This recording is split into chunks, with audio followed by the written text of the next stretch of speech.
Год назад Эльмирбеку Чумокееву сделали пересадку печени в Индии. Сейчас каждые 3-4 месяца он проходит повторные медосмотры и отслеживает динамику выздоровления. Вот и в минувшую субботу мужчина приехал на очередное обследование в Республиканский диагностический центр КГМА.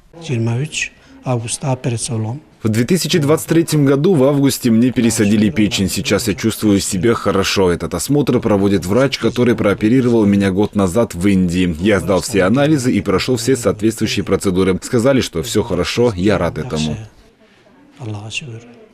Группа врачей одной из клиник Индии прибыла в диагностический центр не только для обследования кыргызстанских пациентов после операций, но и для проведения бесплатных консультаций всем желающим. Данная поддерживающая программа для людей с проблемами печени и почек на базе Республиканского диагностического центра проводится каждые 3-4 месяца.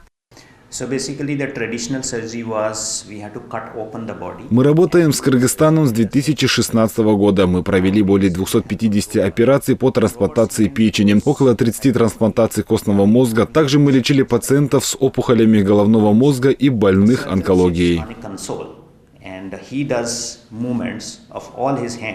Сейчас трансплантация почек и печени проводится по передовым технологиям. Одной из наиболее эффективных считается роботизированная трансплантация. Она выполняется с использованием механических рук вместо рук хирурга. Данная техника помогает избежать повреждения кожи человека, улучшая результаты и точность хирургического вмешательства.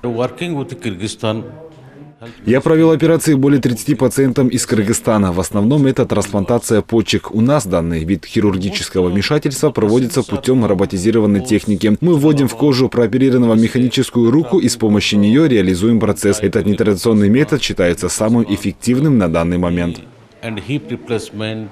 Напомним, что в Кыргызстане в июне месяца текущего года провели первую операцию по пересадке печени, но только на базе больницы кыргызско-турецкой дружбы. В ней участвовал сам министр здравоохранения Алымкадыр Бейшеналиев. Он отметил, что это важный шаг в развитии отечественной медицины. На данный момент в Кыргызстане проживает 979 пациентов, которым была проведена трансплантация органов за рубежом.